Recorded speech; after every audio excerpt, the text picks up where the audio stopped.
Tuesday night, 8 p.m. It's Teacher Talk Live. My name is CJ Reynolds. I run a YouTube channel called Real Rap with the Reynolds. And every Tuesday at 8 p.m., I invite a guest on. And that guest and I will answer any of your questions that you have about teaching or the education life.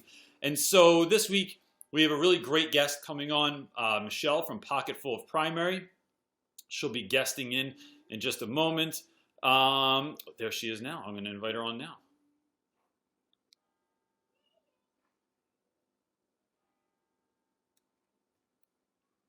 Waiting.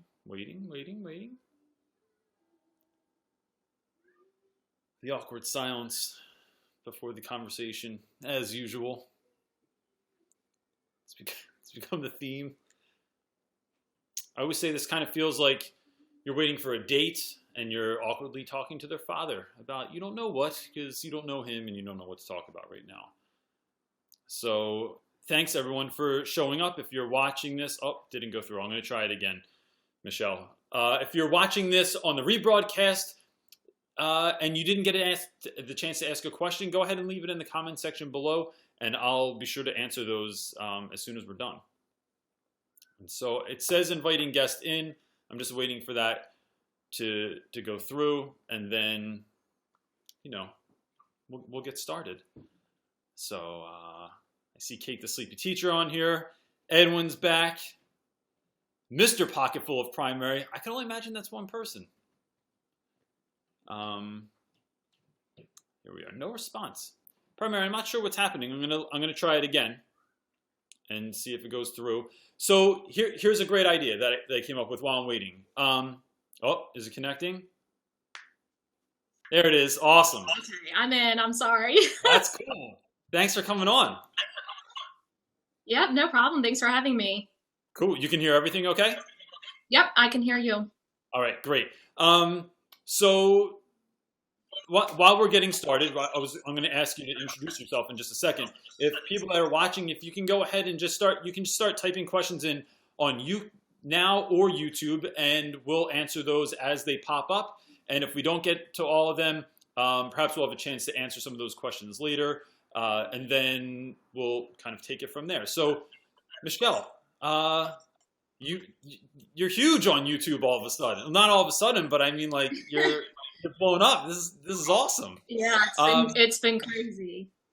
Can you tell everyone just a little bit about yourself, like where you're from, what do you teach, all that kind of fun stuff? Yeah, so I am a 23-year-old teacher in the state of Maryland. I live on the Eastern Shore. I am finishing up my third year teaching second grade. I do teach at a Title I school, and I also run a YouTube channel with the name of Pocketful of Primary, and then I create, and there's an echo when I'm talking. I don't know how to fix that. Oh. Sorry. Create teachers pay teacher. How do I fix that?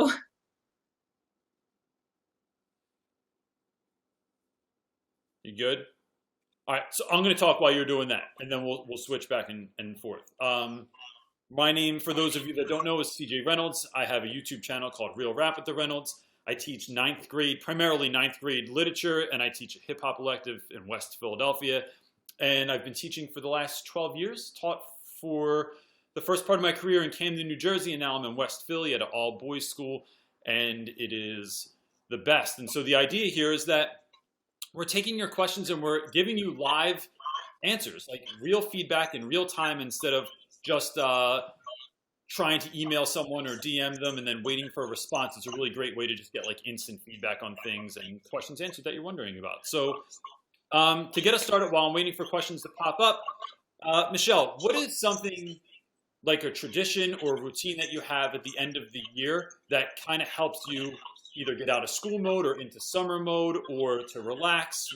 What do you do at the end of the year that helps you do that kind of stuff? I sleep a lot. Like, if you want to be completely honest, I mean, I am normally very sleep deprived within the school year. I stay up very late and I don't get a lot of sleep. So one of the first things I do is I sleep.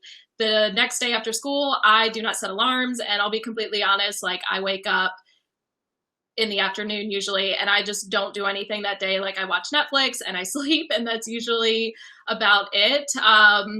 Wine helps too. It helps you to unwind. But I mean, I enjoy the off time in the summer, and I like to be able to relax at the beginning, and then I like to kind of jump right back into it. I like to think back on the year and figure out like what resources do I need for next year, and then what I can do to better prepare. Excellent. Yeah, I think we uh, at our house. I have two kids. I have a 7-year-old and a 9-year-old, and so every year I have them write a list that they call their summer of adventure list, and that list is like all the crazy stuff that we're going to do this summer, and that looks like a lot of different things. Like last year, my daughter had ride the bus because we don't ever take public transportation, and so ride the bus, go to the dentist, and jump off something high into water. Those were like her top 3 things, and I just thought, never in your life ever again will you ask to go to the dentist. This will be the only time that you're ever excited about that. So that's just a fun way for us to like get into the summer, because I feel like after teaching, it takes me about 2 weeks to get out of the pattern of like thinking about lesson plans and what's going on next and what I need to be doing. So yeah, that's how we try and ease into that. So I'm going to jump right into questions and try and maximize all the time that we have here tonight. So I'm so bad with, I say this every week, I'm awful with people's names, and sometimes it's not, I don't even know if it's someone's real name or if it's just like their screen name, but Reviscalar, I'm probably saying that wrong. I really apologize. You have a beautiful profile picture though of a bridge. And she or he asked, when you were studying to become a teacher, how did you deal with people looking down on you for your career path, or did you not experience that? Did you have any problem with that? Did your parents or your friends say anything about that to you? Yeah, I mean, I've definitely gotten a lot of backlash. The number one thing I always heard was, "You're not going to make a lot of money," and I mean, my parents have always supported me because they've always known that I wanted to go into teaching. But I definitely had, just family members saying like, make sure like you're not going to make a lot of money. And I would say the best way to kind of combat that, I've always been a big believer in like stay silent, work hard, and then when you are successful, then you can come back and kind of like, here, I told you so. And I honestly feel like I'm experiencing that a lot right now. And all the people that look down on me for teaching, and I always experienced it where I was always the person getting straight A's and I had a super high GPA, and I had people telling me like, you can go into something better than teaching. Like you can be something better. And to me, that is such a like horrible insult, because I'm like, how do you see any other career as more valuable than teaching? Like teaching is literally what creates all other careers. So I feel like, I work hard. My goal someday is to be teacher of the year, and I cannot wait for that to happen, just to like show all those people that like doubted me or didn't see teaching as you can be successful with. It's just a great way to kind of show that you can still be successful as a teacher. Yeah, I grew up in a blue collar family, and no one ever went to college. No men on my mom's side of the family, which was primarily who raised me, ever even graduated from high school. And so when I wanted to go to college, everyone just thought I was nuts. And so because everyone just became a construction worker, and that's what my family's primarily made up of. And so when I told them I wanted to be a teacher, that just kind of blew everyone's mind, because I didn't even like high school. I was an okay student. I liked my friends, but I didn't like learning and stuff. Not until after high school, I sort of had an epiphany and then started reading and couldn't stop reading, and then thought, what better way to kind of carry on with this than to teach other people about it. And I mean, my story's a little bit longer than that, but yeah, the funny thing is now, if anyone comes to my school, if like any of my family members come to a play or come in for something, they're always kind of amazed that this all worked out. Like they just thought it wasn't going to work out. And then all these years later, it's kind of like, oh, you're still doing this, like, and you're doing all right. Like you're happy doing it. And so, yeah, it's fun to prove people wrong in that way, to just show them that like, yeah, I could do this. Like this is, I think, what I was meant to be doing. Yeah. So I'm going to jump into a question on, if you see any questions too, feel free to jump in there. Let me see. Sorry, YouTube has a ton of questions, which is great. And I'm going to try my best to like get through these. Genuine Teaching asked, what is your favorite way to unwind during the school year? especially on those busy work days or nights?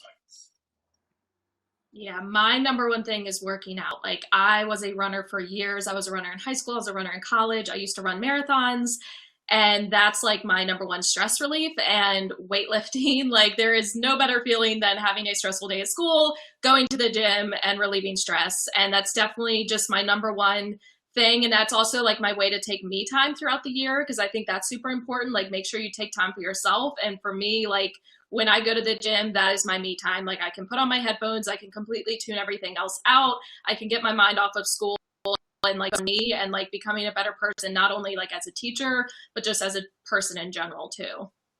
Yeah, yeah, it can be hard too, especially I feel like when you have a really bad day, it's one of those jobs where like it comes home with you, and I could be having the greatest day ever, and then that last 10 minutes before I leave school, something happens that I have to address, and I deal with a student who's disrespectful or just gets under my skin for some weird reason, and then I end up taking that home with me. And so for me, the problem is I can't bring it in the door because I have two little kids and I have to do homework and make dinner and help like with things around the house. And so yeah, for me it's a lot. It's either like praying at night, or I do the gym also. Like I'll go and just run, and that kind of like helps kind of reset my whatever's going on inside so that I can like be present through the night. Because for me, that's like the most important thing, is to be able to just be present with my kids at night and not bring all that stuff home with me. Decorian Lowry asked, any advice for me? I'm going into secondary English education. Any advice about lesson planning or grading papers? Is there a special way that you deal with either one of those things? I feel like a lot of schools have a very set curriculum, but I'm not sure if your school's like that at all or not. Yeah, I mean, I would definitely say it totally depends on your school, and it totally depends on your school's expectations. I mean, we have a set math curriculum and we have a set reading curriculum. The reading curriculum, I mean, I'll be completely honest, I don't follow it to a T. Like, my thing is, I'm just going to do what's best for my students. And my best philosophy is close your door and teach. Like, at the end of the day, you know your students best, you know them best.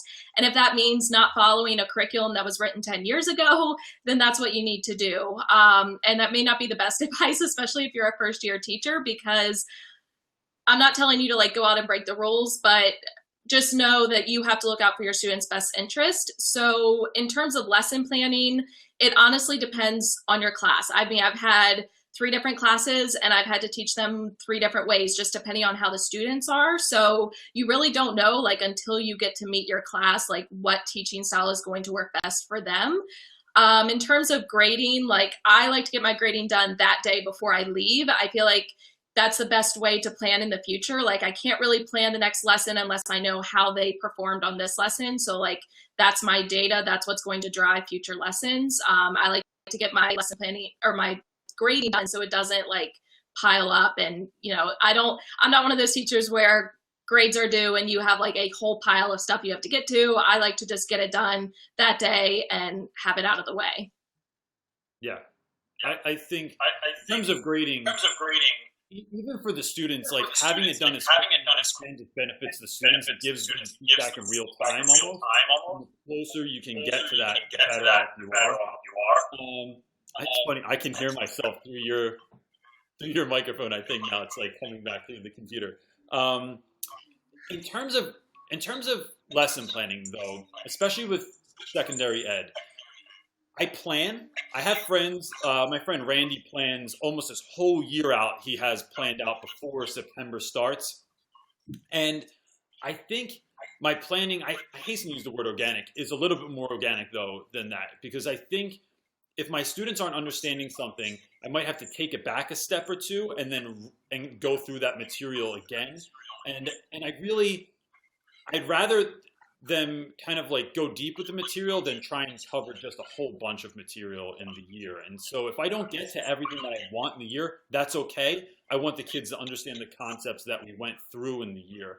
And so I'll plan things out for the week. I'll have my lesson plans ready for the week. But oftentimes, if I'm driving to school and I'm thinking about a certain student or about how things went yesterday in class, I might completely curtail everything that I was going to do for that day and just start something new if I think it's going to benefit the students more.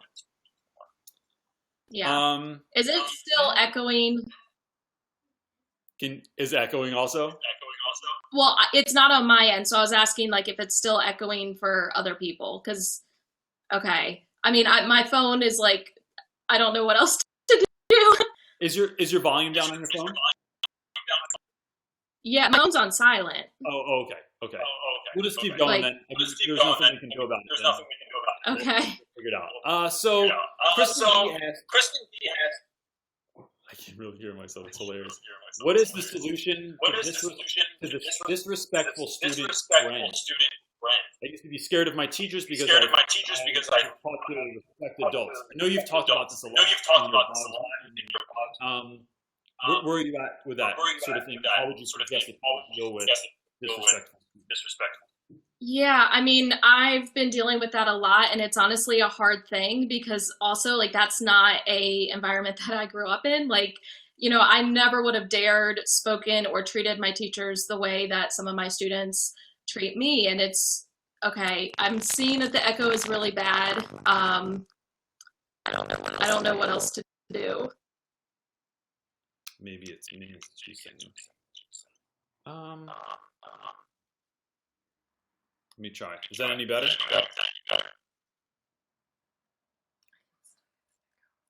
Kate's saying it's still really better. Maybe headphones? I will try.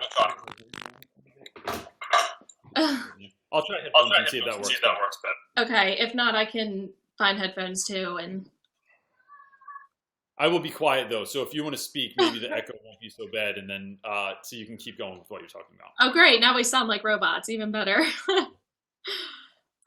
Yeah, disrespect has been a very difficult thing because it's even more difficult when, you know, you try to contact home and it's no help. And you know, sometimes you'll call home and the parent will ask to speak to the student and you hear the way the student speaks to the parent. And like, I've had some times where my jaw about hits the floor because I could not imagine ever speaking to that way. So it's a really hard adjustment. And I'll be completely honest, I don't feel like I figured out like the answer. My issue right now is that I have like a large group of students and, you know, 2 of them will be having issues. And then as soon as they fix it, it's 2 other ones. And it's just like the whole dynamic of my class has been very difficult because my kids do not get along. And like last year, my class wasn't like that at all. So it really just goes to show you how every single year is different. And, you know, my first year of teaching was rough. And then last year was fantastic. And so I was like, okay, I'm getting the hang of this. And then suddenly I'm at this year and I'm like, this is my hardest year yet. And you don't expect that your 3rd year of teaching. You know, you think it's going to get easier every year. And it totally just depends on the dynamics of your class. Yeah, I think that can you hear me? Yeah, I can hear you. All right, I'm gonna give this a whirl. I'm not sure how I sound. I'm not sure how to fix it, but we'll give it a shot. So, I think one, it has to do with the year, right? So, like every year, you're gonna get a different group of students, and they'll interact in different sorts of ways. And some years are just great, and it's kind of inexplicable. And I take total credit for that, even though I don't deserve it. And then other years, it's a total nightmare and you just can't figure it out. And so the ways that I kind of go about that is I try and do a couple things. One, I think relationships with the staff are huge. That if you have relationships with staff members, they can support you through that and you don't feel like you're going it alone. I know when I first started teaching, one of the things I did that really hurt me was I just held up in my room all day and I never talked to anyone else because I wanted to just be me and the kids. And I was so busy that it was hard to find time to step out of my classroom. But now having friends, like every Tuesday or every Thursday rather, we try and eat lunch together. So we eat in my room. We're not in the teacher's lounge. So it's like not just like a complaint fest or something like that. And we're all together and just talking about our problems, but also what can we do to help one another get through those problems. And so I think relationships with students are also huge. The kids that I've had the problems with the most, I have like a number of tactics that I use to go at that. So one, I might like pull students aside and talk to them one-on-one, never ever in front of the class. because that gives them an audience. And if that's already what they're looking for, they're just going to keep looking for that. And so pull someone in the hallway. I always, at first, I take the blame. Whatever you're doing must have something to do with the fact that I'm not like speaking to you the right way. I'm not trying to help you in the right way. And so I put that on me and I ask them, what can I do different to help you? And I think that throws kids off a lot of times. They always think that you're going to like yell at them and not say, wait a minute, I'm obviously doing something wrong. What can I do to help you? And so that helps change the conversation a little bit. And after that, you know, I've had kids, I've talked about this before on here and on my channel. I've had students that were just total nightmares. And one student I had last year was a pain every day. He was disrespectful to my co-teacher every single day. And so I had my wife one day, she made lunch for him and she put it in a bag and she wrote his name on the front of it and wrote him a little message on the inside. And his detention was that he had to eat lunch with me every day for that week. And I just asked him questions about himself. I didn't say too much about myself. It was, what are you into? What kind of sports do you like? What music do you like? What makes you happy? What makes you sad? What's the best thing that ever happened to you? And that interaction completely changed the outlook with that student, or completely changed the situation. I had zero problems with him for the rest of the year. And that might not always work. You might put a week in and do that and the kid still sucks and you don't know what to do next. But I just think that one-on-one attention, so many students crave because they're not getting it at home or they're not getting it anywhere else. And so it can really, really help. I have a million ideas on that, but they're all like kind of variations on that theme, which is like relationships with other teachers and with students. As a high school teacher, I rarely ever call home because for the same reason, I feel like you just get the show a lot of times. And I feel like a lot of times parents don't know what to do anymore either. Like if your kid's still doing this and they're 15 and 16 years old, like what are you supposed to do with them now? Yeah. I'm going to just keep jumping from one thing to another. Marissa T asked, Michelle, would you ever consider teaching middle school? So why did you teach the grade that you teach? Oh, middle school. Everyone loves that grade. Why do you teach the grade that you teach? Second grade was my favorite year. And I think it's funny when people always say like, oh, what grade do you want to teach? Because I feel like people think you get to just pick your grade. And like, that's really not how it works, at least in my experience. Most of the time it's, you know, here's what grade is hiring and you can take this job or you can leave it. And I find it very ironic that I ended up in second grade because that has always been my favorite grade growing up. I loved second grade. So I love that I now get to be like their second grade teacher. I think it's a good age level because they're a lot more independent than like kindergarten. Like I could not do kindergarten. I don't tie shoes. Like it's just not my jam. But at the same time, you don't have nearly as much testing as like third, fourth, fifth grade when they're doing part testing. And I've definitely realized after being a teacher for 3 years that standardized testing, like I despise it with every part of me. I don't like it. So as much as I can stay away from that as possible is great. I just don't think middle school's for me. Like second grade, maybe even first grade, third grade, somewhere in that age range, I feel like it's just like the age that I can connect to best. Nothing against middle schoolers, but I just don't think it's for me. Like, it's just that gut feeling. I'm not saying I wouldn't try it, but I just honestly don't feel like it's the right fit for me. Yeah. Yeah. Part of me really wanted to teach earlier grades because I thought like that old adage of an ounce of prevention is better than a pound of cure. And if I'm teaching 12th grade like I have in the past and someone can't read, it's like, what am I supposed to do in a year? Like sprinkle magic all over the situation and all of a sudden they're going to read. But so I think that's why I went with 9th grade over the older grades, because I do like teenage years. I think they're very, very confusing for students. They're going through a lot of changes. And I feel like I've always felt like teenagers there's a poet that I like who has this great line that says, speak when spoken to, but then you're never spoken to. And I feel like that's teenagers in a nutshell a lot of times, especially kids who come from one single parent families and moms working 2 jobs. Like, who's asking you about yourself? Who's asking you what you think?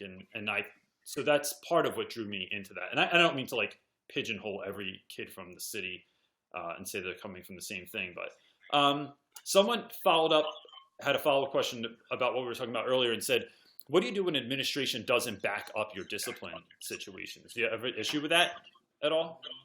Yeah, I mean, I'm kind of in a tough spot right now because I don't know, it's kind of hard to say. Our district is kind of under fire for like discrimination. And so I feel like they're really trying to decrease the number of referrals. And so like, that's hard when you have these issues.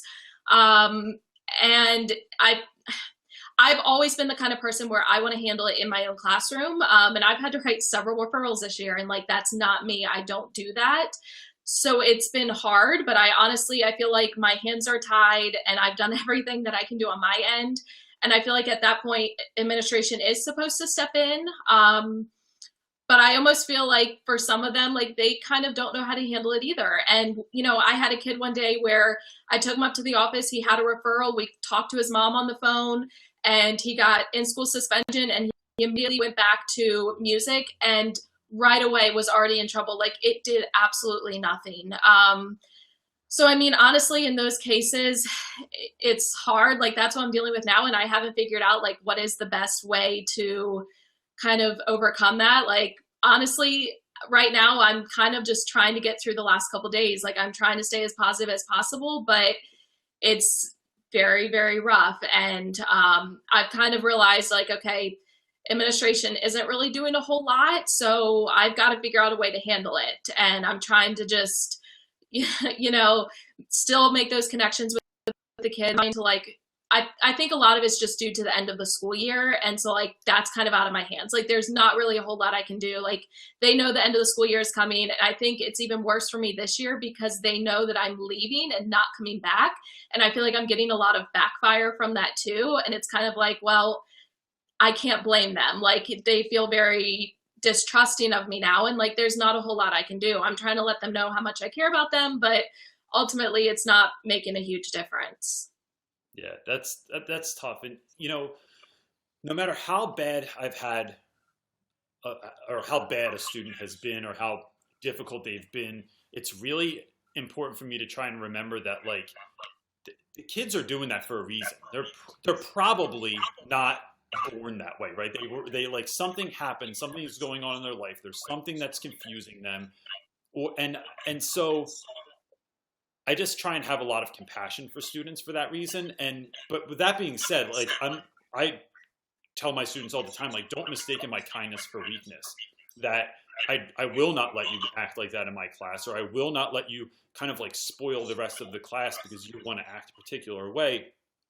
But I've had a lot of times when I felt like administration didn't back me up. And in my current school, the administration is fantastic.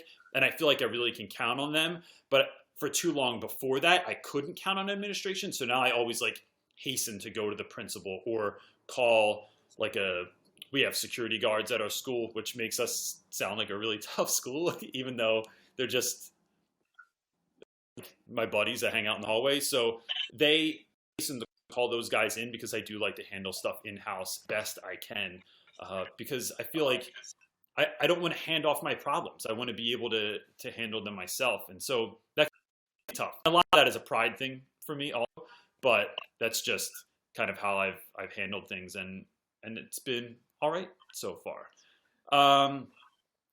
So Edwin asked, I have no experience with this, but you could probably speak to this. You run a math block. You probably have mentioned this in one of your videos. I can't remember. Do you have block scheduling in your school, or how do you run that sort of thing? Yeah, so we have 75 minutes for math. And I will say that this year my math has been completely different than the past 2 years because we just adopted a brand new curriculum. And in the past, I always did math groups because I felt like that was just the easiest way for my students, especially when they were on such different levels. So I would usually do the first like 45 minutes of the math block would be rotations. They would do like 4 10-minute rotations. And I usually they would meet with the teacher. They would do something technology related. They would do something hands-on, and then they would do some kind of independent work. So I could kind of use that data to drive the next lesson. And then the last half an hour would be for whole group. This year, which it kind of doesn't make sense to me, but we have been told not to use math groups, and we've been told to do it all whole group. And I'll be completely honest, I just don't like that. I mean, it's just not, it doesn't fit with like how I like to teach. I think it's really hard to do a 75-minute whole group lesson and then like they go back to their seats and they sit and work in the workbook. Like it pains me every day when we have to do that, but like we were told this year we have to follow that curriculum with fidelity, and it's been a hard adjustment. But preferably I like to have small groups for like over half of the time and then the last like 30 minutes for that whole group lesson. How much does your school kind of dictate like what you teach and when you teach it and stuff like, is that planned out for you to an extent or what? And that's kind of different too. So in years past, we're given the amount of time we have to spend on each subject. So it's 75 minutes for math. It's like 2 hours and 15 minutes for reading, half an hour to 45 minutes for science, and half an hour to 45 minutes for social studies. And in the past, we got to create our own schedules. Interesting enough, this year we've had a change of administration, and this year we were handed our schedules. So we didn't really have a lot of flexibility. Like we're told you have to teach this at this time. It worked out for me because I like to do math in the morning because my kids are just a lot more awake, and it works out better for me. And thankfully that's how it has worked out this year. That's what my schedule was. But I know some of my team teachers, they have to teach it in the afternoon, and like I feel bad for them because we don't have a lot of flexibility this year, and it's hard. I feel like honestly, you hire a teacher for a reason. You hire them because you know that they are capable, and I feel like my philosophy is that administration should be trusting of you, that you are going to do the best job that you can and that you know what's best for your students. But unfortunately, that's just not always the case. Yeah, it comes off a little bit like an assembly line or something like that, where you're kind of a robot in class. And I'm lucky enough to be in a school where I pick all of my books. So my ninth graders read 5 to 6 novels a year. I pick all of the books that I want to pick. My elective that I teach a history of hip hop elective that I was allowed to pick. They said pick anything so long as you can make it like educational, go with it, because they wanted to try and engage the kids and to make them more interested in things that, or have us make things that the kids were already going to be interested in. And so that wasn't a hard sell at my school. And now I argue with the students that I know more about hip hop than anyone in the building, which is always hilarious. Stephanie asked, what did you do to prepare for your first year of teaching? Her comment's moving. I'm going to start in August, and I don't want to miss anything in my preparation. What did you do? I mean, I'll be completely honest. I feel like teachers, especially new teachers, are so focused on like being prepared when ultimately a lot of it is going to totally depend on your school. It's totally going to depend on your class. And like, I know some of the things that I like prepared for my first year of teaching, I ended up not using at all because I got in there and I was like, what was I thinking? Like, I didn't know anything. So I know one of your past teacher talks that you did, I think it was with Kyle, where one of you mentioned like getting the rest of your life in order so that you can focus a lot of your time on teaching. And I honestly feel like that's the best thing to do. My first job, my current job, I didn't get hired until July 31st. And then I had to start like the new teacher training kind of things like 2 weeks later. So I didn't have a lot of time to prep for like a specific grade level. I mean, there were some things that I got ready that I knew I was going to need, just like posters for my room. And I, printed those and laminated them. But ultimately, a lot of your classroom management stuff and curriculum, you don't really know what you don't know until you get in there. Like, you don't really know what you're going to need to practice on and spend time on until you get in there. So honestly, just make sure the rest of your life is in order so that when you do get into the classroom, like you can spend extra time where you need to work on. Yeah, I think, the funny thing about college is it's like going to school to learn how to swim. And I've talked about this before, but like, and then you never got into a pool, and teaching's kind of like that. You learn all this sort of stuff about teaching, but you've never actually taught, maybe like a lesson here or there. And then to get your own classroom, I remember that first year that I taught in Camden, and I was so pumped. My room was tight. Everything looked great. I had like spent all this money on posters and ties. And then that first day, hearing the bell ring and hearing the swarm of children coming down the hallway, I was like immediately terrified because I had no idea like why would anyone listen to me? I don't think I would listen to me. Why would anybody else listen to me? And when they came in and I told them like where to sit and how the seating chart was going to go, and it kind of went easier than I thought. But I also went in with that idea of like that I was going to be really strict and have really push the kids. And what I kind of, like you said, you don't know what you don't know, right?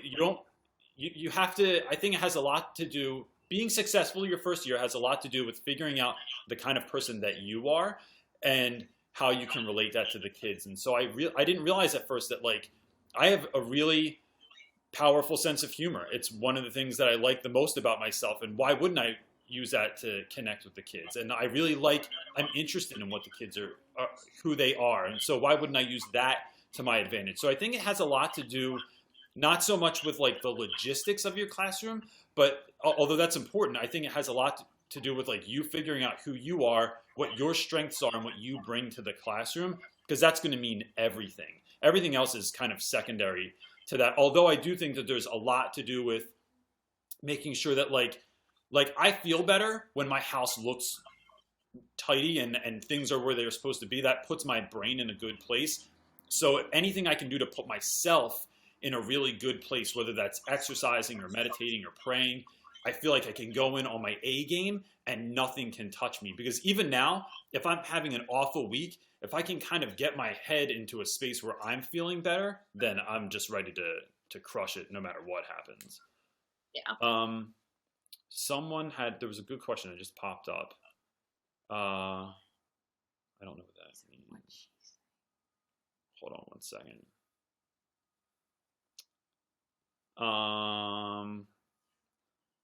So there are people commenting on questions, but I'm trying to find the original question because otherwise it's not making sense to me completely. Let me see. Let me ask you this, since we're on here while I'm looking for the next question. Why YouTube? How come you started a YouTube channel? What was it about that intrigued you? Yeah, so I never really went into it like expecting to do vlogs. That was just kind of something that happened. I actually used to run a fitness like YouTube channel. Don't search for the videos because they're taken down now. Like, it was horrible. Like, I literally did it from my laptop. I remember I called it My Weekly Fitness, and I posted, it was MWF, and I posted on Monday, Wednesday, Friday. And like, I've always loved just putting content out there, and I'm like the kind of person where I love to create things. And that's why I love Teachers Pay Teachers so much. And that's why I love YouTube, because like it's me and like me getting to put myself into a video or into a product and putting it out there for other people.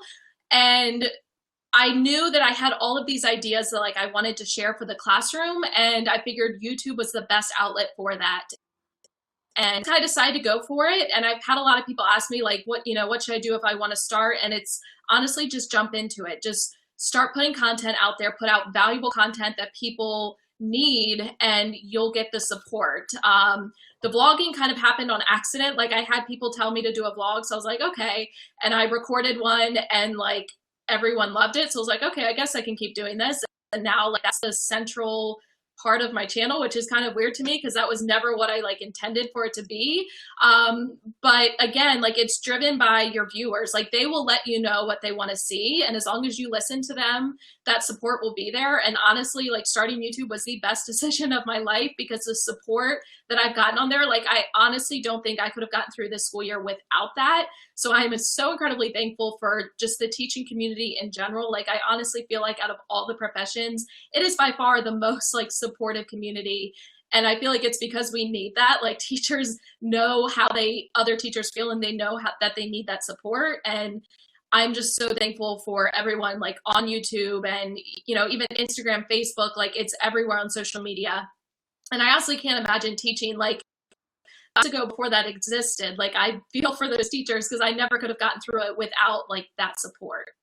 Yeah, that was really surprising to me as well. So I started YouTube because I really like mentoring people, and I always mentor new teachers, both officially and unofficially. I just show up in your room and start asking questions about yourself and seeing how I can help. And so I just felt like there was nothing available for people that were like me when I started teaching. There were a lot of programs available that you could buy or books that you could read, but I just wanted some like real world like stuff that would happen in the classroom and how people would respond to it, or how do you deal with discipline or classroom management or organization. And so I just felt that I thought first it was just jokes. It was like goofy stuff that me and my students lunch, and then it turned into, well, how can someone actually use this, or why do I do this in class? And so that was, I just put out stuff that I thought would be helpful to other folks. And the thing that, like you said, that surprised me the most is the community on YouTube and how people interact and how they support one another. Like Miss May from One Fab Teacher, I've talked to her. I mean, we talk on the phone, and it's so funny to me. I wonder, like, how have we not been best friends? Like we're really close, really, really quickly. Or Kate, the sleepy teacher, like even just talking to her on the phone, I just feel like I'm talking to someone that I've known for 20 years and not someone that I just met like a few months ago. It's been really, really great. Kelly Ross asked, do you have any advice on how to approach your first day of school? Do you prefer get to know you activities, or starting with rules and expectations? That's a really good question. What would you say for that? What do you do? And has that changed from your first year?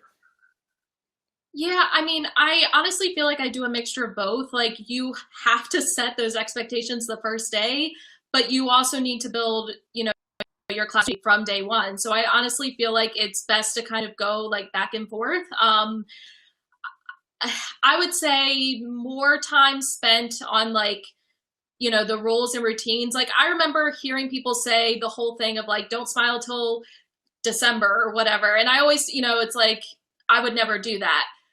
But at the same time, like it's always easier to go in and be stricter with them and let up later. If you go in too lenient, like you're not going to get them back. And that's really, really hard, because I feel like that's kind of what I went through my first routine. So yes, it's important to build that classroom community, and it's important to let your students know that you care about them and just create the entire culture of your class. But at the same time, like you have to set those expectations from the first day. And I don't know. I mean, I don't have any specific like go-to activities. I honestly have changed it every year because I'm still a new teacher. Like, I still am wanting to try out ideas, and I'm still wanting to just experiment. Basically, every year is a fresh slate. Every year you get to kind of completely restart, and you get to change like just everything you do and see if it works better. So I haven't found something yet that's like my go-to. I find new things every year. I get new ideas. I try them out. But I honestly feel like it's a combination of both. Like, you've got to create that culture, your community, but then at the same time, like, you have to get your expectations across. Yeah. I do a couple of things, and it's slightly changed over the years. And now I'm pretty much just solid on what I do those first couple of days. One, I let the students know how much I want to be there, that I absolutely love teaching, that I would not rather be anywhere else, that I want for them to succeed more than anything else in the year. And I just really try and convey that. I tell them, I want this to be the greatest class of the year. I love all the other teachers, but I want to be better than them. I want this to be the class that you remember when you think back of high school. And from there, I just say, I don't do a lot of rules. I have like one rule in my class, which is if you give respect, you get respect. And the idea there is, I mean, teaching ninth grade is a lot different than teaching elementary school.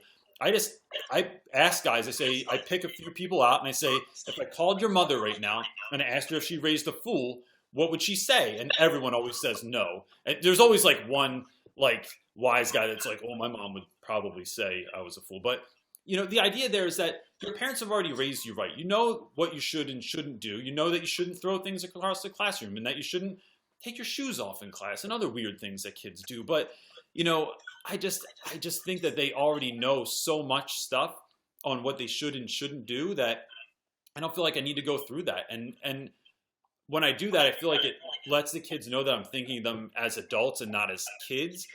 And as 15-year-olds or 14-year-olds, I think that goes a long way. And then the very first activity that I do as a ninth grader is, before you know anyone in class, because our students come from all over the city of Philadelphia, and so a lot of them don't know one another. Before you know anyone, before you go to your next class, before anything happens, before you start to even form opinions, I want you to write a letter to yourself and say, this is who I am, this is what I like, this is my favorite car, TV show, song, this is the girl that I like. And then I ask them a number of questions like, what is something going on in your life right now that you're not sure how it's going to work out? Maybe your parents are arguing a lot. Maybe your mom's pregnant. You're not sure if she's going to have a boy or a girl. Maybe you might move. And so they write all this stuff down in a letter and they give it to me by the next day. It's homework on the first day. I seal those letters up. I never look at them. And then on graduation night, I show up at graduation. I hand those letters out to the students. And it gets the greatest response every year. I've had kids cry when I give them out, kids that completely forgot about them.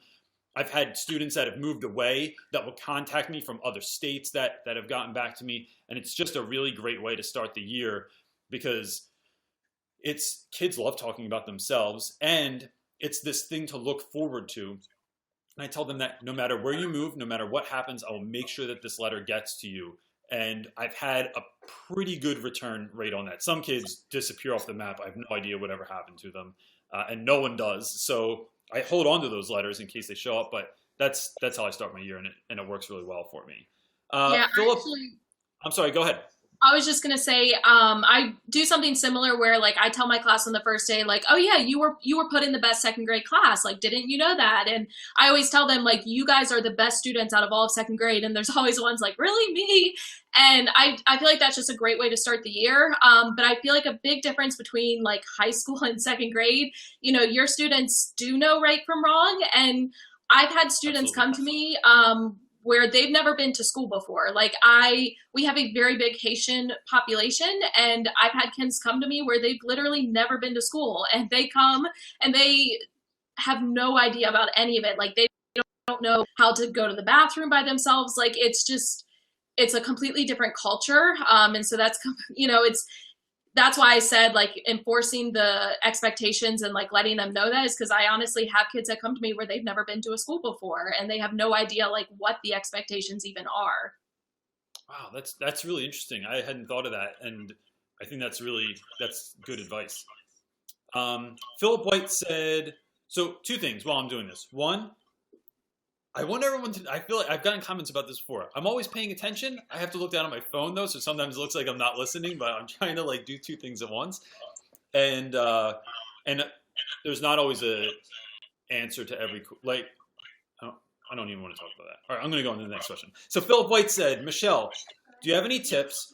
I was just qualified as a high school geography teacher last week, and I'll only be a few years older than the students, and I'm afraid they won't take me seriously. So as an especially young teacher starting out, even with staff, did that affect you at all, like being so young as a first year teacher? Yeah, that was hard. My first year of teaching, I was 20. And the hardest thing for me, I mean, obviously second graders look at me, like I had second graders ask me if I have kids. And I'm like, really? Like, do you really think that's an option for me? But they saw me as an adult. And I think that's different because I'm with second graders. The parents were definitely the hardest to pull, on my side. I had parents pulling their kids out of my class their first year because they didn't want a first year teacher. And it's really interesting because then after my second year, I had the parents coming to me where they're like, oh, I was so apprehensive, but I'm so happy like my kid had you. And, the second year I had kids trying to get into my class and the parents were requesting me as their teacher. So I feel like honestly, your first year, it's kind of just like, prove them wrong. There's only so much you can do to overcome that like prejudgment. Staff, honestly, a lot of my staff, I don't think they realized how young I was until like after the fact, because I've always been the kind of person where I act older than I am and people always think I am older. Not that I look it, but just with the way that I act. And I remember like at the end of my first year, they were like, wait, you're only, 20, 21. Like they didn't believe it. And that's kind of a cool thing too. You just have to look at the positive. Like I like the fact that when I was, first starting out, I was 20 years old and, how many other teachers have that opportunity? And like, it's great because I'm going to get to retire early. Like, it's just, there's positives for every negative. So yes, there's going to be parents that doubt you. There's going to be staff that probably doubts you, but you have to be confident, know that you were hired for a reason. you know, high school obviously is different. I can imagine that would be extremely hard when you're only a couple years older than the kids. And I can see where they would have a difficulty, you know, respecting you as an adult. But at the same time, think about how much easier you can relate to the kids because you're close to their age and you understand them. Like, there is positives, even though it is a difficult thing. Yeah, I think one, I don't know that I would tell anyone my age when I first started. I wouldn't tell the students on the first day anyway. And two, I think, you know, age doesn't equal maturity, right? So like you said, you've always acted older than you were. I'm 40 years old and I totally don't act like I feel like my parents did when they were my age. And, you know, the funny part about my school is I'm at a charter school where most of all this, so next year, we have someone leaving this year. So next year I will be the oldest teacher in the school at 40. And that just blows my mind. So most of my friends at school are between 25 and 30 years old. And so that's who I hang out with most of the time. And for me, I feel like we're the same age, but to them, I realize, and I tell them when we go out to dinner and stuff, like, I am under no illusion that I am not the old dude here. I remember the old dude that used to hang out every once in a while, but I get it. I know who I am. And so I just wouldn't let your age be the factor that dictates whether or not you're going to be successful or the kids are going to take you seriously. They're going to take you seriously if you take yourself seriously. And if you really, really care about them deeply, that trumps everything, no matter how old you are, I think. There was a question that just popped up and I missed it. Lane Aries asked, what is your favorite part about teaching? The connections with the kids, and like, I love, there's always that one student every year that's like, you really connect with them. And a lot of times, like this year, if you watch any of my vlogs, I call him Knuckles. And it's kind of a nickname that started like several months ago. And he loves it. Like, I've had people ask if it's insult him. He loves the nickname. And like, he's been like that one where he has been so difficult behavior wise. And like, my goal this year is like, you know what? I'm going to get him on my side. Like, I'm going to get him to love me. I'm going to get him to love school. I'm going to get him to love learning. And I have seen him mature so much this year. And like, today was a really rough day. And he was like the one where like, he could tell how much it was affecting me. And like, he drew me a picture and left it on my desk and like came up and gave me a hug. And it's just like, you know, I did it. Like, I got him on my side. And, you know, there's those students like you will never, ever, ever forget. And I just think like that's the best part of teaching. No other career, like, it's just not like that. And teaching, you know, you're going to have kids that come back to you 5, 10, 20 years from now, and you get to see how you impacted their life. Like, you are the only one, you know, to care about them at that time. And like, you completely changed around their life. And that's just such an amazing thing that I just can't imagine getting from any other career. Yeah, I think mine is very similar in that I love changing kids' minds. I love when kids come in and they're so adverse to being at the school. We're at an all-boys school. All boys that are in high school always think they can get hundreds of girls if they were just around Reynolds. You have no idea what my game is. And so they play this game in the beginning of the year that it's all boys here. I don't like this. We have to wear uniforms. It's too hard to learn here. And I love taking that idea and just completely turning it on its head. And I've loved that. I mean, when I taught in Camden, it was a co-ed school, but that challenge drives me so much. And I love when I can make a kid like school or like my class, or when by the time they graduate, they're like, you know what? These guys aren't just the guys that I go to school with. These are my brothers that I go to school with. And about 2 weeks ago, I had a student come over who I taught 10 or 11 years ago.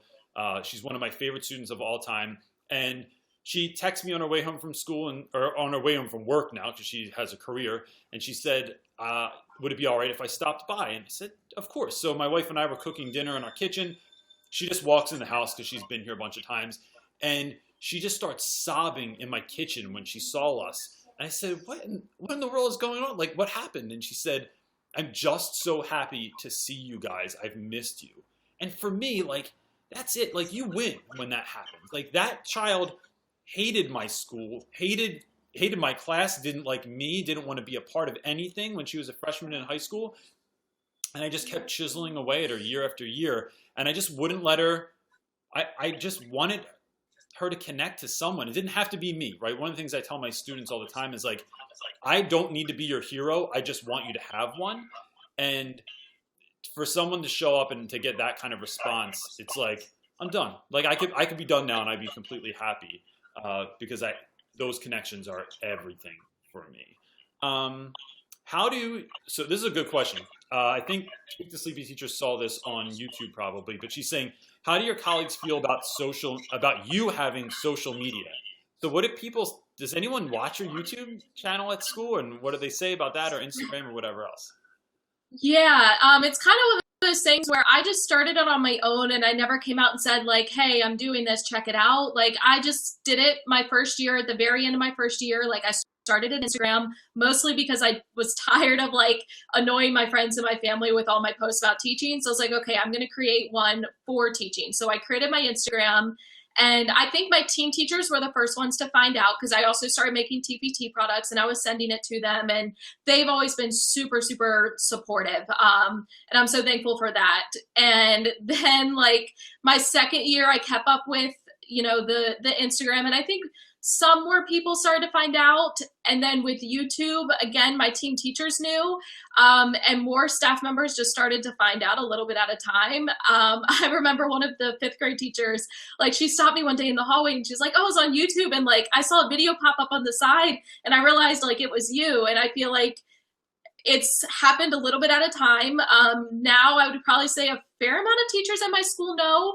They've all been super, super supportive. Like, they'll come to me and like give me a hug and they're like, oh, I saw your blog last week. Like, and they're super supportive. I have an assistant that's in my room and she'll like comment on my videos from time to time. And I'm so appreciative of that because I don't think that would happen anywhere. I'm sure there's teachers who have also had like negative responses, but thankfully mine's super positive. I'm so thankful for them. And just like the way they've been reacting to it. And it's kind of funny because now people will come by my room and if my door is closed, which it is most of the time, they'll like knock to see if I'm blogging because they don't want to just like walk in and interrupt it. So it's cool. They're super supportive. They're super they've showered me with so many like kind words that I appreciate so much. Have you ever had any parents complain about you, like your social media presence? I haven't. I honestly, I haven't had anything negative. No, honestly, a lot of the parents are just not involved. I have probably almost half of my class where I have never even spoken to the parent. I've never seen them. I've never spoken to them. I've never been able to get a hold. Like they could walk past me on the street and I would have no idea. So a lot of the parents that I do connect with, though, I've always had really good relationships with them. My first year of teaching was kind of hard, but ever since then, like I've had really positive relationships. And I'm not one to like give out my phone number, but I have several parents where like I give out my phone number because I trust them and they trust me. And like, it's just easier for us to text. And like, I've honestly had the parents that are involved are really, really supportive. Yeah. So I started doing Instagram posts and not YouTube first. And I didn't think anyone was going to watch them. Not even the students that were in them watched them. They liked making them, but I eat lunch with about 20 to 30 students every day in my room. And I offer my room up in the beginning of the year as a place for like kids that don't fit in otherwise, or they don't want to sit in the lunchroom with everyone. They can just quietly eat lunch in my room, and eventually I make them talk to me, and then I make them all be friends, and I take credit for all of that, even though I probably have very little to do with it. But YouTube became something that we started doing together, just making videos and being silly, and over time that evolved, and I didn't think it would evolve to like even what it's evolving into now. And the funny thing is, I don't think anyone at my school watches me. I don't think any of the other teachers watch me. I have no reason to think that they do. They do laugh when I'm always walking around with the video camera and like, or if I'm in my room. No one ever knocks. They always want to come in and like surprise me when I'm in the middle of something, especially the students. I have a student who's on here now, Amir Williams, who tries to pop in behind my camera as much as he can, and he he says it's not a photo bomb, it's a video bomb, and he thinks that's really funny for some reason. But YouTube for me has been this thing that has like allowed, I think, parents to get a glimpse into what our classroom looks like. And even this year, we got to go to Costa Rica for the first time. I took 11 students to Costa Rica for 9 days. Most of those kids had never been on an airplane before, never left the country. And it really just gave their parents some insight on, as to what's going on. Because I think a lot of times, I know my son does this, and he's only 9. I'll ask him, hey, what'd you do in school today? He's like, nothing. And then you find out later they did something awesome, that somebody brought like lizards into school or something cool. But their answer is always the same, nothing. And so when the guys got back from Costa Rica, that's what they were telling their parents. Like, how was it? It was pretty good. And I know that they had the time of their life, so the parents were like watching the videos to kind of catch up and see what was going on. And so going into school next year, I plan on just having parents maybe sign a note that says it's okay that their kids are on YouTube. And because that's just going to benefit you to see like what your kid's learning and how they act in school and how, like, what the kind of activities that we're doing. And for me, I wish that existed in my son's classroom. I think it would be great to be able to have that sort of stuff to be able to look back on. So we're at an hour. You want to do 3 more questions? Can you do that? Yeah, okay, absolutely. Cool. So Abby Story said, I don't know what that means. Oh, okay. How do you balance out doing enough for yourself and not getting carried away with your students? I think teaching is often that thing that like you're never done planning, you're never done getting ready. How do you balance those things out? Honestly, I feel like a lot of that comes with experience. I know my first year, I mean, not that I put in less effort now, but like I kind of realized, you know what, if I spend 2 hours planning this lesson or 1 hour planning this lesson, like so much of it is on you as a person teaching, and just how into it you are. And like you can spend 2 hours planning this great lesson and it can completely flop. So I've really had to kind of plan, like just realizing that so much of it isn't done in the planning, it's done in the teaching and like who you are as a teacher and just your personality and bringing that into it. So I used to spend so much time just doing these super involved lessons, and then I realized it's like, you know what, that's just not what's benefiting my students. It's not benefiting me. Like I was, you know, my first year teaching, I was a teacher there until 9 o'clock where the janitors would come knock on the door and like, you have to leave because we're locking up the school. And you're not going to be the best teacher that you can be when you are so burnt out from doing that every single day and you're so tired. And I mean, I'm tired this year, but it's different. Like it's because now I'm doing YouTube and that takes a lot of time. But that's also something that I love so much. And I can't imagine now, like not doing it. Like that's a non-negotiable for me now. Like that's a part of my life. So, you know, find something that you enjoy. And like, if you can find a way to relate it to teaching, like for me, my blogging and the Instagram and all that, like it's something that I love, but I'm still getting ideas. I'm still, you know, putting in the time with my lessons and all that, but like also doing it in a way that to me is just more enjoyable. Yeah, I think, you know, it's funny. I was at the school as soon as it opened in the morning. I would leave as soon as, like when they made me leave at night. I loved it. And I think someday I'll probably go back to that place. But when I had children, it just changed because I just knew that they changed so quickly, and I didn't want to miss any of that stuff. And so even now with a 7 and a 9-year-old, I do almost no work at home. I'm very rarely at my school when I don't need to be there. And that's really just because I want to be there with my kids. And I tell parents this in the beginning of the year. When we have back to school night, I say, my kids are young enough that they're still excited when I come home and they're still pumped to see me. So I want to be home with them as much as I can. And one day when they're teenagers and maybe they don't like me anymore or not as much, or they're not as excited, I'll go back to working those longer hours because I do enjoy it.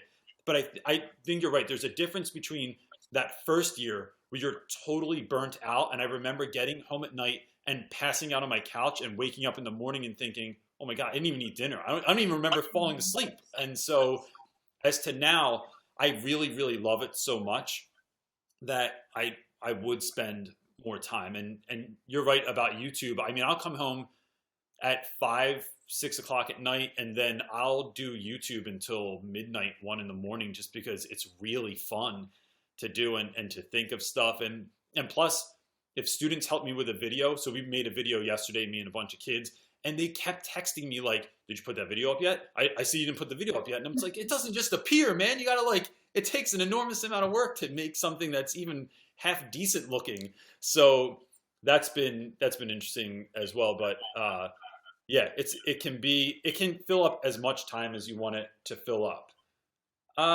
So here's you touched on this just a moment ago. So this is a good question. Cece Moffat asked, do you have a story when you taught a lesson that totally failed, and what changes did you make to do the reteach the lesson? Or maybe you didn't reteach it, maybe you threw it out. What do you do when something is like a total fail? Yeah, for me, I feel like the main reason that will happen is because I will expect my students to have background knowledge on something, and then I'll go in to teach it, and they're so lost because they've just never encountered that. I'm trying to think of a specific example, but I mean, there's just been things where to my kids, I'm like, how do you not know about that? I mean, most of my kids don't have computers at home. They don't have internet access. Like, they don't leave our city, our town. Like, a lot of their parents don't have cars. Like, they just don't have access to a lot. So that's definitely something I've learned, that I have to build that background knowledge because they just don't come to me with it. And with my students, there's such a like big gap. You know, I have kids, like I said, who come to me speaking no English. They don't know anything about school. And then I have, you know, some kids that come from great families where they're getting so much exposure at home and they're coming to school ready to learn, and like trying to bridge that gap. So any lessons I have had that have completely flopped, it's been because that background knowledge was not there, and it's been a learning experience. I had that a lot my first year, but I don't as much now because I can kind of anticipate what are they not going to know? What do I kind of have to teach them first? Yeah, I think that's huge. That experience is huge. My first year, I remember putting together this persuasive essay unit, and we were going to like study Martin Luther King's I Have a Dream speech. I had like the speech ready, and we were going to break it down. It was going to be awesome. And everyone hated it. I remember watching the speech, and the kids were like, what is this? This is such nonsense. It's so boring. Why is it in black and white? And they hated it. And I remember being paralyzed because I thought, I spent a week getting all this stuff together and creating all these activities. And now what am I going to do? And so instead we created this lesson where we turned our room into an art gallery, and everyone had to learn someone from the Harlem Renaissance. And so this was for Black History Month, so I was trying to stay in that theme. And everyone had learned someone from the Harlem Renaissance and create an exhibit for them. And then that lesson exploded and was the best thing that I did that year. So it's kind of interesting that out of that failure, this really wonderful thing happened, but it scared me to death because I just didn't know what to do next. And the more you teach, I think you're right. Like, you get a sense of like what the kids like and what they don't like, what they're going to be interested in and what not. And so you can take those things that are even seemingly boring and make them into something really cool. But I think that really comes with experiences, like figuring out that sort of thing. Like, what am I going to do next, and not freak out in the moment when my activity has gone completely awry, and you know, what do I do next? Yeah. So this is a pretty simple final question, and then we'll take it from there. But Jill Phipps, I almost said Phillips. Jill Phipps said, how much time do you spend editing your vlog each night? Also, it's really funny when my wife is sitting next to me because she finds the questions and then pulls them up for me. And when I don't read a question first, sometimes I'm kind of caught off guard. I don't know what it's going to be about. But how much time do you spend editing your vlog each week? So unfortunately, I don't edit each night. I don't edit my vlog until Friday. Like, that is my Friday night. Like, I have a tradition. I get Subway on my way home. I sit on the couch. I put YouTube on the TV. I watch videos and I edit. I typically get home at 6 o'clock, and I would say I'm usually done editing by like 11. Now, I'm not editing that entire time, but I would say for a typically hour-long week vlog, it probably takes 3 to 3.5 hours to get it completely edited. I mean, it's a long process, and like, I'm very much a perfectionist, so like, I have to make sure everything is perfect, and it just takes a lot of time. Like, I have so much respect now for like full-time YouTubers who that is their entire life, because people think it's so easy, like, oh, you just make videos. No, it's a lot of work. I mean, I honestly feel like right now I have two full-time jobs between teaching and then running like my business with Teachers Pay Teachers and YouTube. It honestly feels like two full-time jobs. Like the amount of time that I put in is crazy. But like I said, I love it. Like that is what I look forward to on Friday. I love going back, watching the footage, and it's so great. I'm so happy I have most this year like within vlogs because it's so much easier to reflect on like what went well, what didn't go well, what could I have done differently. And I feel like that's one of the ways to become a better teacher. You have to reflect. And honestly, like with my vlogs, that's the easiest way to do that. Yeah, that's a really good point. I wish I don't even have a lot of pictures from the first year that I taught because I was too busy doing stuff and I wasn't sure. It just didn't enter my mind, and that's so great to have this stuff, and not only to have it for myself, but like it's on YouTube, and so my students, 10 years from now, 20 years from now, they're not just talking about what it was like when they were in high school, but they can actually show someone what it was like when they were in high school. They can show their kids what it was like, and I just love that idea of it. I have no idea how much time it takes me to edit my vlogs. It's so broken up. Like if my wife's working and I'm making dinner and I'm helping kids with homework, I'm trying to like sneak in some time in between there, like either uploading things or finding music for it. And the more I do it, the easier it becomes, but the more kind of ambitious I've become also. We're like, I used to be able to just sneak some songs off YouTube that no one knew I was using and use them, and it was okay. And now I started not wanting to do that, but I've also been, one of my new things is finding music that students are putting out and using that in my vlogs. And that's been really fun and really great for them to be able to share their music in a meaningful way. Or, it's just, you get more ideas the longer you do it of things that you want to do. So it's just endless. Like, I just feel like I'm always trying to sneak that time in every single night about it. Yeah. Was there anything else that was? There's a lot more. There's apparently there are tons more questions. I don't know. Yeah. Do you want to take a couple more, or do you want to? I don't know how you are in time. Really flexible. I can take more. Okay, just because there's so many questions, I really want to be able to like answer some of these. Let me look for something real quick. Okay.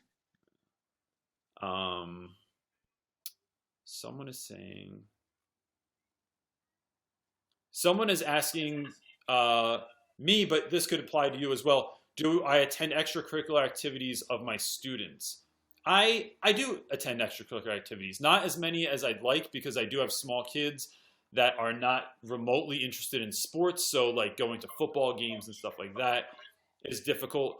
But I think when my kids are older, I'll engage in more of that stuff. But I try and meet up with kids as much as I can. Even over the summer, my co-teacher and I have a number of like small field trips planned to go on with kids because I feel like my students are, when you're 15, summer's pretty boring after 2 weeks. You slept and played video games about as much as you can, and now you don't have anything to do. And so that's just another way for me to like reinforce those relationships with students over the summer. So what about you? Do you have kids that do things outside of school? I think I've heard about you going to like dance recitals and stuff like that before, right? Yeah, so honestly, like it's been kind of weird because this year I don't really have many kids involved in extracurriculars, but last year I had a lot. I mean, I went to gymnastics competitions, I went to football games, I went to karate, like belt testings, and I still go to things from kids from like my first year of teaching. Like once they are my student, I consider them always my student. I have a student from last year who her grandmother will call me every once in a while when we go out to lunch, me, her, and her grandmother. Like I love those connections with my kids. This weekend, I'm going to one of their birthday parties. Like, I love to attend those events. I will say, I have to be careful because a lot of my, some of the places they play like their games. I mean, I've had times where I go and I have people staring at me because they're like, "What are you doing here?" And it's like it's kind of a safety thing. Like my boyfriend most of the time will try to come with me because. I would love to like go to my kids' apartments. They live right by the school, but like safety wise, I don't think that's a possibility for me. But I love to go to their events as much as possible. I don't have like a family. I don't have kids right now. So I'm able to go to a lot more of that as long as like I feel safe going, or like my boyfriend's able to go with me. I love to go to as much as possible. And I think that that's important. Like, I know I had a kid last year that is like one of the things that turned his behavior around. Like, he had always been one where he was having difficult behavior. And then as soon as I started going to like his football games, his basketball games, like it completely changed it around. And I mean, you can make such a big difference by doing that. Yeah, I think it's huge. Someone asked, "Is teachers pay teachers worth all the hassle? Like, so all the work you put into it, is the payback worth it?" Yeah, I personally say 100% because it's something that I love. I creating things, like I always said, if I didn't go into teaching, I wanted to be like a graphic designer. I absolutely love that.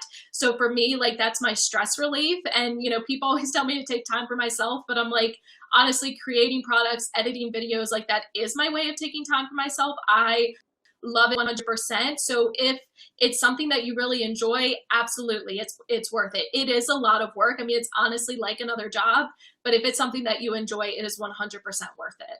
Yeah, that's. I've actually asked a couple of friends about that, and it's been the same answer. Like, if you enjoy doing it, do it. But if not,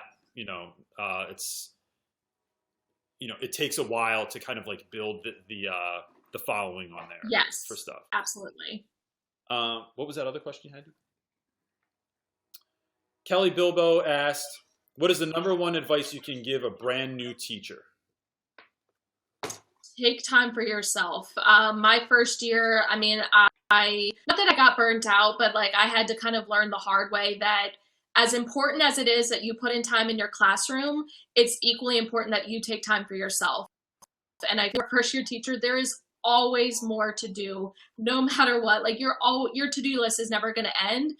And if you don't set like boundaries for yourself, whether it's like time limits or only certain days where you're going to stay late, like you are going to burn out because you can't get through everything. Like it's just impossible. So be willing to not have everything be perfect, you know, do the best that you can, but don't feel like you're failing as a teacher if you're not getting like everything done, because it's just not possible. Yeah, I'd say for me it was, one, be who you really are. Don't try and be something else like that you think the students expect or the parents expect or the other teachers expect. Be your authentic self as much as you can. So if you are very serious or you're more introverted, don't pretend to be an extrovert, and vice versa. If you're very silly, I think use that in the class. There's limits to both of those things, and I think you can go too far either way, but be who you authentically are. And the step two of that is, don't wait to do that. Don't think, I know a lot of teachers that are waiting for tenure to kick in, and then they're like, then I'm going to start doing like crazy stuff in my room, and I have all these wonderfully activities of kids getting out of their seats and moving around and us going outside and going on trips. I'd say don't wait to do that. You will fall into a pattern of being the teacher that doesn't do that, and a lot of times people start living into that pattern, into that, what's the word I'm looking for? Like I don't know. They kind of paint a picture of who they are and then they start living up to that. And I say from day one, just be who you really are. And that authenticity goes really, really far, not just with the students, but with the other teachers, and learning to be vulnerable. There's a level of vulnerability in that I think is huge when you're dealing with students. That if they see you being yourself, they'll do the same thing. Okay, let's do one more. Okay. I keep asking you this, but I want to check in just to make sure. Mara McDowell asked, pros and cons of teaching in lower income Title I district. What are your answers to that? So I'll start with the pros. I mean, I honestly feel like it is the best way to make an impact. You know, I just feel like some of these kids, they honestly don't have anyone at home that cares about them. And you get to be like that one sense of security for them. You get to be that one that cares about them and that tells them, you know, you're going to go on to be successful. Because a lot of times at home, they're getting the exact opposite of that, if anything at all. So I honestly feel like teaching at a Title I school or teaching at a low income school, you have the biggest opportunity to make a difference. but I'm not like it is challenging. It's extremely challenging. And it does depend a lot on your class, because last year I had a wonderful class because they just meshed well together. This year, not so much. Parent support, is hard with a Title I school. It's not that a lot of the parents don't want to be involved. A lot of the times they can't. They're working 2 or 3 jobs and they don't have the option to be involved. Like, it just doesn't work out that way, but it's hard. Also, just trying to fight the environment. It honestly can be very defeating, feeling like you're almost fighting a losing battle at times. Like, you can only make so much impact while they're at school, and everything that they're dealing with outside of school, and it's like you can only overcome so much. I mean, I've had kids that can't come to school because someone was murdered outside of their apartment, and it's like, when you know that they're coming to school with that, they're coming to school to be loved. They're not coming to school to learn. And it's hard because you can only be there for them for those few hours that they're at school. And that can be a very hard thing to kind of accept. And knowing that, like, as much as you want to make a big difference, sometimes, like, there's so many other environmental factors that you can't control. And sometimes it honestly feels like you're not doing enough, even though you're putting in so much time. You're trying to do everything you can for them. And sometimes it feels like it's not enough. And that's like a really hard thing to accept. Yeah, I think those are all. I mean, I could choose those. I'm going to choose 2 different things just so that I don't say the same thing. But I think one of the hardest things is there's a shortage of everything. So I teach in West Philadelphia, which is a Title I inner city school, and your funding is always getting cut. There's not enough room for everyone. There's not enough resources for everyone. There aren't enough computers. Sometimes their desks are falling apart. And that's really, it's a struggle because you want your kids to have the greatest experience they possibly can. And sometimes you just run short of being able to do that. I'd say the best part about it is no one's bothering you mostly, right? So you are free to do, like, when I taught in Camden, I swear I felt like people would peek in my window, and as long as everyone was sitting down and seemingly doing something, they didn't care what you were talking about. They didn't care what I was teaching. So I got to show movies or teach through songs that might otherwise get me in trouble somewhere else. But because if that's what grabs my students, I'm far more willing to ask for forgiveness than permission. I never asked for permission when I started out because I just wanted the kids to love it. And so whatever I could do to make them love it, I was interested in. And, the one other con I'm kind of thinking of that sort of, it benefits me, but it sadly doesn't benefit the students, is you got a lot of folks that come in and they want to do a really good deed for like a year or 2, and then they leave. And I just hate that for the kids because so many students at my school, and I'm sure your kids deal with this as well, they are not used to consistency. They move a lot. The people that live with them move a lot. Maybe parents are in and out of relationships, or people are in and out of problems in their lives. And I just think that the kids need consistency over almost anything. That they can show up every single day. I'm in my room every day. I don't call out.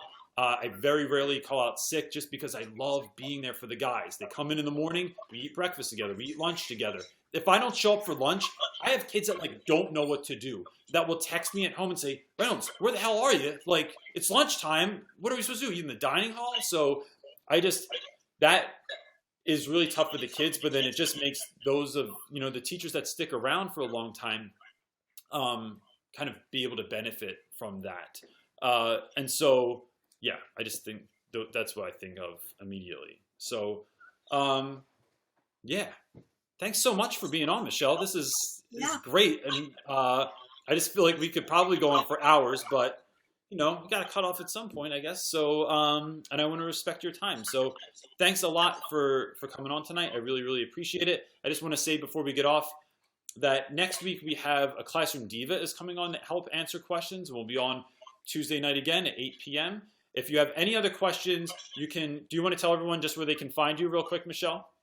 Yeah, so my YouTube is Pocketful of Primary. Pretty much everything is Pocketful of Primary. My Instagram, Facebook. Probably the easiest way to get through to me is Instagram. I do have email, but I'm really bogged down right now. So Instagram is the number one place, or through YouTube. Yeah, I'd say Real Rapid the Reynolds through everything from Twitter. I don't really use Snapchat, but I have one. DM me on Instagram, send me a message through email is fine, and I'll do my best to get back to you. And like I said, anyone who had questions, just send those questions along, and we'll make sure that we try and get them answered for you. So thanks so much for coming on again. I really, really appreciate it. Yeah, thank you for having me. I loved it. Great. So how do I get out of here? I'll get you out of here now. Ready? Okay, perfect. Set. Thank you so much. You got it. Thanks again, guys. Again, like I said, next week I'll have Classroom Diva on, and I'm really looking forward to that conversation as well. Thanks a lot. Peace.